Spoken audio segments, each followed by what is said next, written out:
Right. Today we're going to go over scientific measurements and the SI units. Some of the stuff I'm going to say is going to be required to be written down in your notes. So what I say and what on the board is going to be filled in those little blanks on your Google Slides that you're going to be working on. Again, you've got to pay attention because some of it is not going to be up here. It's coming out of my mouth. So to get going, we're going to learn the SI, or International Units of Measurements.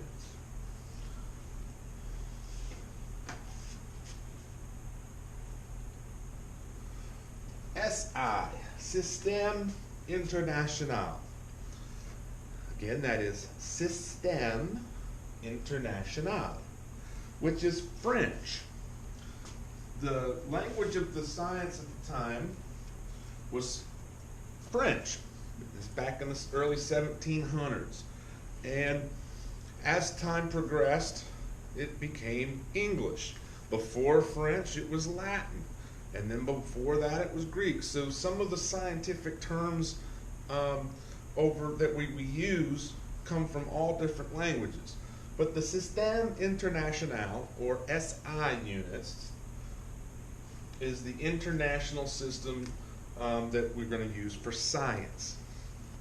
It was created in the 1700s in France, of course, and this is the system of measurements used by scientists around the world.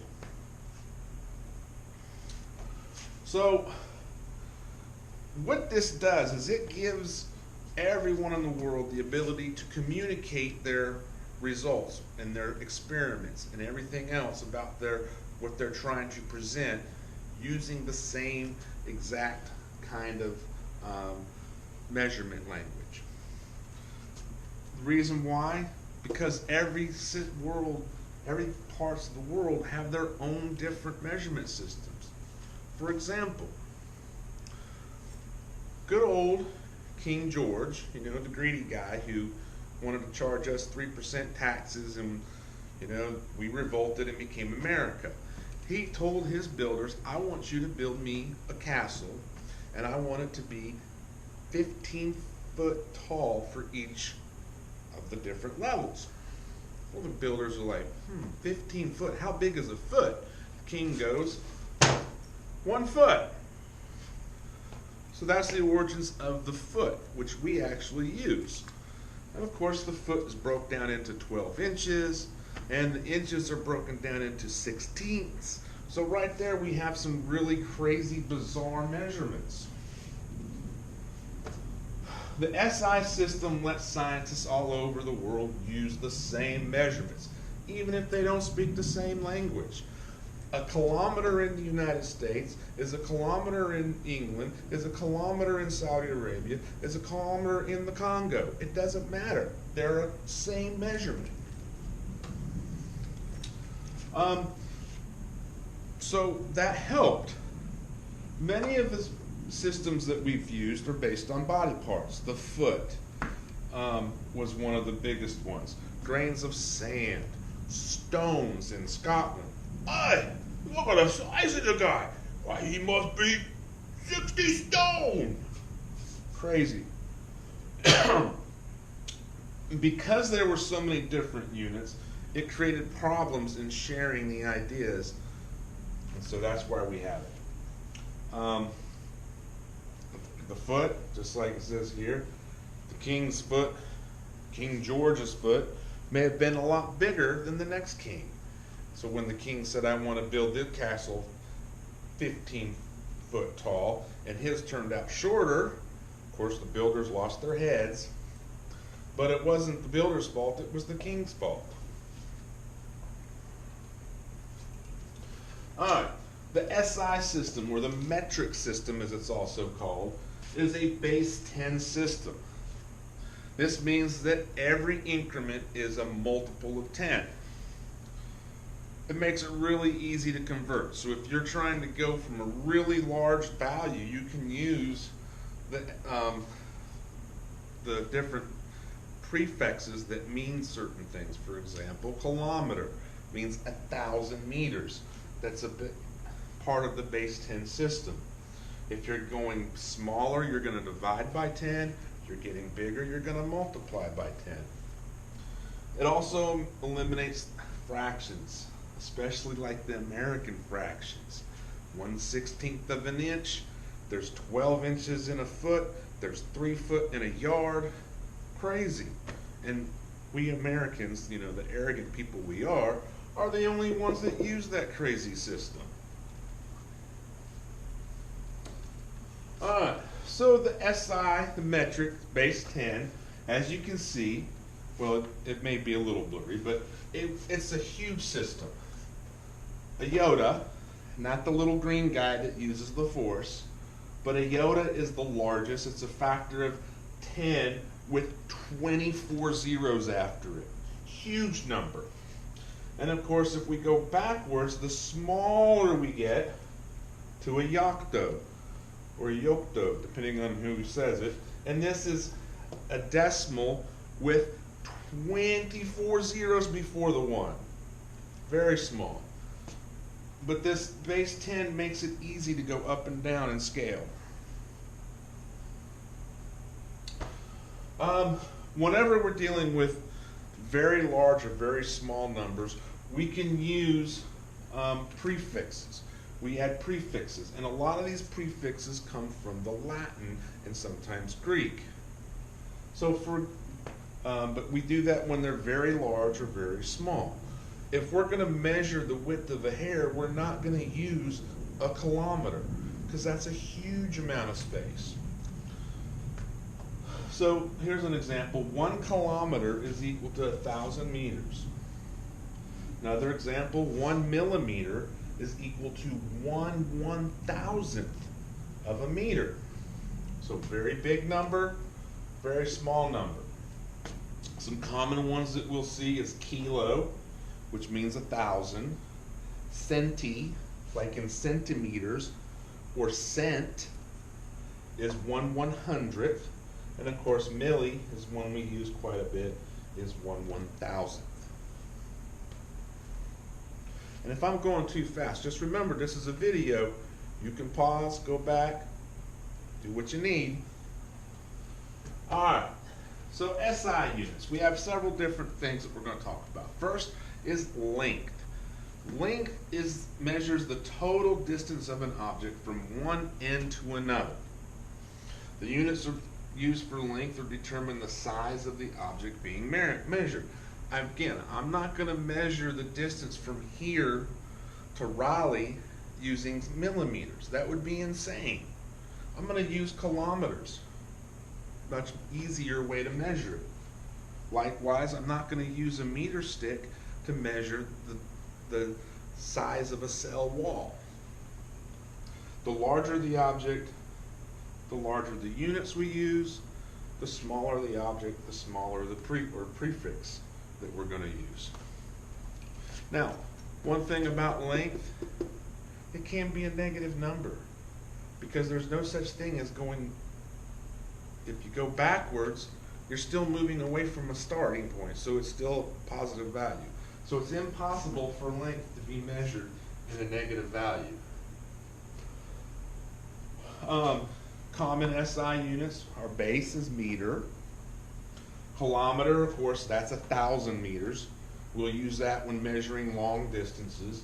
Decimeter, which is 100, or 1/10 of a meter. Centimeter and millimeter are the two we'll use the most. If you look at a regular ruler on the metric side, each little mark and number is a centimeter, and in between that there's 10 little marks, which is our millimeters. All right, volume. Volume is the amount of mass of an object, or not. Is the measure of the mass of an object in a given space, or how much it takes up actually. So that should be space. Anyway, we'll fix that later. So it's the measure of the space that an object takes. Some volume units are better suitable for measuring liquid, while others are better for measuring solids. And we'll come to that. The reason water or liquid, or even a gas, will go and fill the shape of the object. So if I'm trying to measure the amount of volume of gas, I'm going to use a different system than I am if I'm trying to measure the volume of a rock.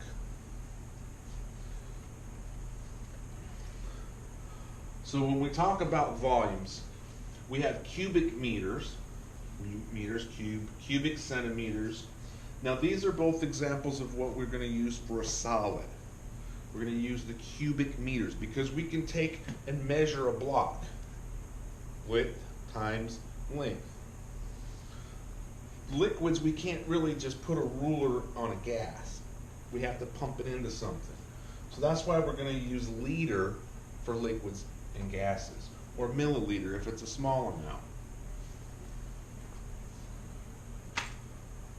Temperature. Temperature is not how hot something is. Temperature, and I think I skipped a page.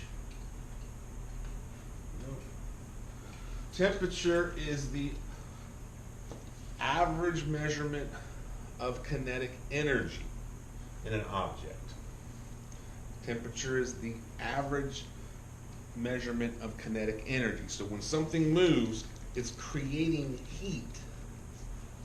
And that average movement and heat of energy, kinetic energy, is what we measure temperature in. And we're going to have two main systems.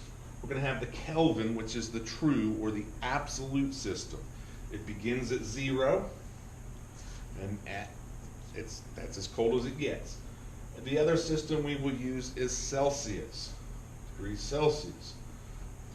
To give you an idea of how it works, 100 degrees Celsius is 237 degrees Kelvin. So the coldest that the Celsius scale will get is negative 273. So to go to Kelvin and Celsius, we just either add if we're going to Celsius or subtract. One thing that's really important about the Kelvin system, we'll do this. Celsius is a base 10 because it's based on every 10 degrees.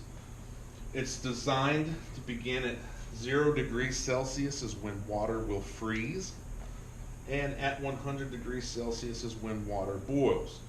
So that makes it a very stable system to measure when we're doing scientific things that have a relatively close temperatures to the freezing and boiling point of water.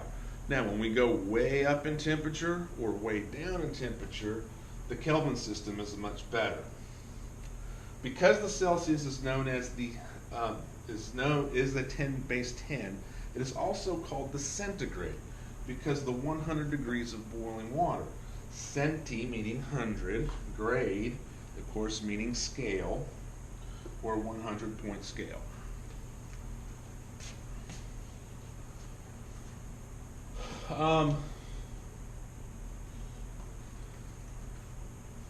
Now the Kelvin scale is an absolute, and the reason it's called an absolute scale is because at 0 degrees Kelvin, all the atoms, all the electrons, all the neutrons, everything, it will stop moving. At 1 degree Kelvin, there's movement within the atom. The electrons are moving very slowly, but they are moving. So that's why it's an absolute. It is the absolute 0 of all temperature. There's no movement. If you go up, rocket ship, you go up into space, past the International Space Station, past our exosphere, and actually in space, and you open up the doors and you take a step out, it's going to be about 1 or 2 degrees Kelvin. Very cold. You don't want to do that because about 2 to 3 seconds you'll freeze solid. that's an idea of how cold Kelvin is. It's at almost absolute zero. Very cold. Again, at 0 degrees Kelvin, all movement stops. There is no average measurement of kinetic energy. It stops. More things about temperature. Again, temperature is the average heat of the motion of molecules in an object. That's why at 0 Kelvin, there's no motion. The SI units, there's Kelvin and Celsius. We've already discussed that it's based on the freezing point and boiling point of water. It's a 100-point scale. You can go above, you can go below. And the Kelvin is the absolute. All right, mass. Here's some examples of mass. Kilograms or 1,000 grams. Grams is the basic unit. And then milligrams is 1,000th. So those are some basic prefixes. Kilo and milli for the gram, which is our base unit of mass. Mass is the amount of matter or stuff within an object. Volume is how much space it takes. Mass is how much is actually in there. The mass of an object never changes, which is a pretty cool thing, because I'll get to that. Weight and mass are not the same. Weight is mass times gravity. So on Earth, we're standing here. Mr. Arrington weighs 260 pounds. I climb into my spaceship, I fly up into space, and I set myself on a scale, and I weigh 0 pounds. That is weight. That is my mass times the force of gravity to give me my weight. Now, if we look at the definition of mass, mass is the amount of stuff inside me. All this stuff is still there when I go into space. That's why mass doesn't change. If I have a mass of 100 kilograms on Earth, when I go up into space, I still have a mass of 100 kilograms because all this space, the stuff in me is still there. It does not change. What changes is the force of gravity pulling me down, which is my weight. So that's a really important concept that you need to understand. Mass is the amount of stuff inside of an object. It does not change when we change our gravity. Weight is mass times gravity. Weight can change, but it's still, mass is still the same. So here's our base units. SI unit for length is meters. SI unit for area is square meters, because we know that's length times width. Volume is going to be cubic meters if we're measuring something that is solid, or milliliters or liters if it's something liquid or gas, because 1 liter is equal to 1 cubic meter. Some weird science behind that. Someone smarter than me did some experiments and proved it, and that's the way it works.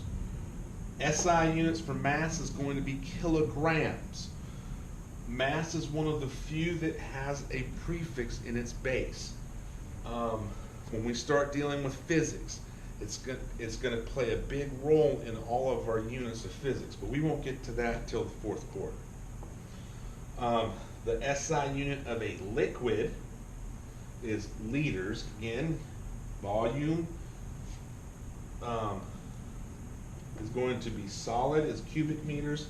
Liquid volume, or a gas, is going to be liters, and our temperature is going to be Kelvin or Celsius. We can use Celsius as an SI